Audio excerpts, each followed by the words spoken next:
সরকারের আশ্বাসে কর্মবিরতি স্থগিতের পর নাটকীয়ভাবে সিদ্ধান্ত পরিবর্তন করেছে প্রাথমিক বিদ্যালয়ের শিক্ষকরা। চলমান কর্মবিরতি ও শহীদ মিনারে অবস্থান কর্মসূচি অব্যাহত থাকবে। এই বিষয়ে আরও জানাতে সরাসরি যুক্ত হচ্ছেন সহকর্মী আলিমুজ্জামান সাফওয়ান।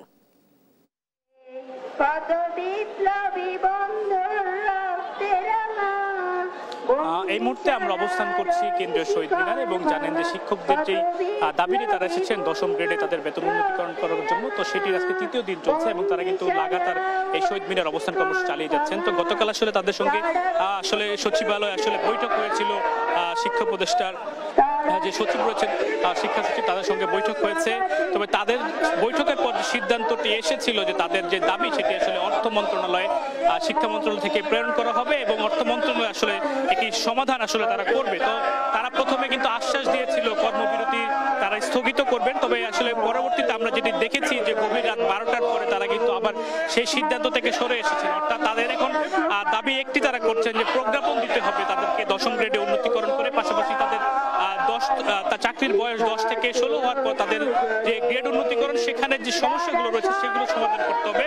পাশাপাশি তাদের যে বিভাগীয় পদোন্নতি রয়েছেন শিক্ষকদের সেটি শতভাগ দিতে হবে, এমনটি তারা দাবি করছেন। অর্থাৎ তাদের যে কর্মবিরতি চলছিল সেটি কিন্তু আজকেও আমরা দেখতে পাচ্ছি যে চলমান রয়েছে। তারা কিন্তু আসলে শহীদ মিনার অবস্থান করছেন এবং তাদের এখান থেকে ঐক্যের ডাক দেওয়া হচ্ছে। এবং এখন আমরা যেটি দেখতে পাচ্ছি যে এখানে একটি স্থায়ী মঞ্চ করা হয়েছে যেখান থেকে তাদের বিভিন্ন ঘোষণা বা বিভিন্ন যারা শিক্ষক রয়েছেন তারা বক্তব্য রাখছেন। এখন কিন্তু দেখতে পাচ্ছি তারা গানে গানেও একতার ডাক দিচ্ছেন। সারা দেশে যে 65,000 প্রাথমিক বিদ্যালয় রয়েছে আসলে তাদের সবাইকে আসলে তারা শহীদ মিনারে আসার জন্য আহ্বান করছেন এবং তারা বলছেন যতক্ষণ পর্যন্ত তাদের এই দাবি আসলে আদায় না হবে ততক্ষণ পর্যন্ত তারা এই শহীদ মিনার ছেড়ে যাবে না। তো আমরাও দেখেছি যে বাংলাদেশের বিভিন্ন প্রান্ত থেকেই কিন্তু শিক্ষকরা এসেছে এবং এখানে তাদের সঙ্গে একত্র হচ্ছেন। পাশাপাশি বিভিন্ন রাজনৈতিক দলের নেতাদেরকে আমরা দেখতে পাচ্ছি তাদেরকে সঙ্গে এসে তারা সংহতি জানিয়েছে। তাদের ব্যানার ফেস্টুন সহ তারা কিন্তু শহীদ বেদি যে রয়েছে শহীদ মিনারের সেখানে তারা বসে এই মুহূর্তে কিন্তু তারা গান পরিবেশন করছে আসলে একতার। তো আজকে আমরা সর্বশেষ যেটি জানতে পেরেছি যে আজকেও সচিবালয়ে বৈঠক রয়েছে শিক্ষা উপদেষ্টার সহ আসলে অর্থ মন্ত্রণালয়ের সঙ্গে একটি সমন্বিত বৈঠকের আয়োজন করা হচ্ছে বিকেল 5টায়। তো সেখান থেকে হয়তো নতুন কোনো সিদ্ধান্ত আসতে পারে, তবে তারা এর আগে এই শহীদ মিনার থেকে যাবে না এমনটি কিন্তু তারা জানিয়েছেন। তো আমরা যদি একজনের সাথে একটু কথা বলতে চাই, তা আজকে বৈঠক হওয়ার একটি কথা রয়েছে বিকেল 5টায়। তো বৈঠকের ব্যাপারে আর কোনো সিদ্ধান্ত জানেন কিনা বা বৈঠকে কি নিয়ে আলোচনা হতে পারে? বৈঠকে তো আমাদের দশম গ্রেড, আমাদের 3টা দাবি, সহকারী শিক্ষকদের দশম গ্রেড এবং 10 ও 16 বছরে আমাদের উচ্চতর গ্রেড এবং আমাদের শতভাগ পদোন্নতি, আমাদের এই 3টাই দাবি। এটা নিয়ে আলোচনা হবে এবং আলোচনার ভিত্তিতে কি সিদ্ধান্ত আসে আমরা ওটার জন্য ওয়েট করতেছি। তা আমাদের কর্মবিরতি চলছে, আমাদের এখানে কর্মসূচিও চলছে। আমাদের কর্মসূচি এবং কর্মবিরতি চলমান থাকবে। আমাদের দাবি আদায় না হওয়া পর্যন্ত আমাদের এই কর্মসূচি চলবে। আমরা প্রজ্ঞাপন ছাড়া আমরা শহীদ মিনার ত্যাগ করব না।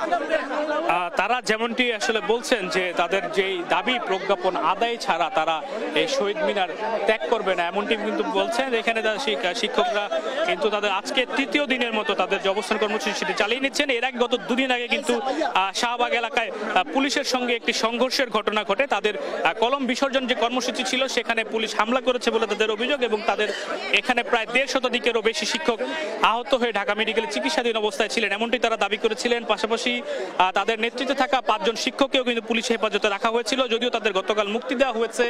আমরা যদি আরেকজন শিক্ষকের সঙ্গে একটু কথা বলতে চাই, গতকাল তো একটি আলোচনা হয়েছে এবং আপনাদেরকে আশ্বস্ত করেছেন যে আপনাদের দাবিগুলো মেনে নেওয়া হবে, তারপরও আজকে কেন আবার লাগাতার অবস্থান? আসলে এরকম করে বারবারে আমাদেরকে আশ্বস্ত করেছিল, কিন্তু আমরা কখনো এই এটাকে আমরা পাইনি। আমরা সেই জন্য আর নয়, আমরা আলাপন আর চাচ্ছি না, আমরা চাচ্ছি প্রজ্ঞাপন।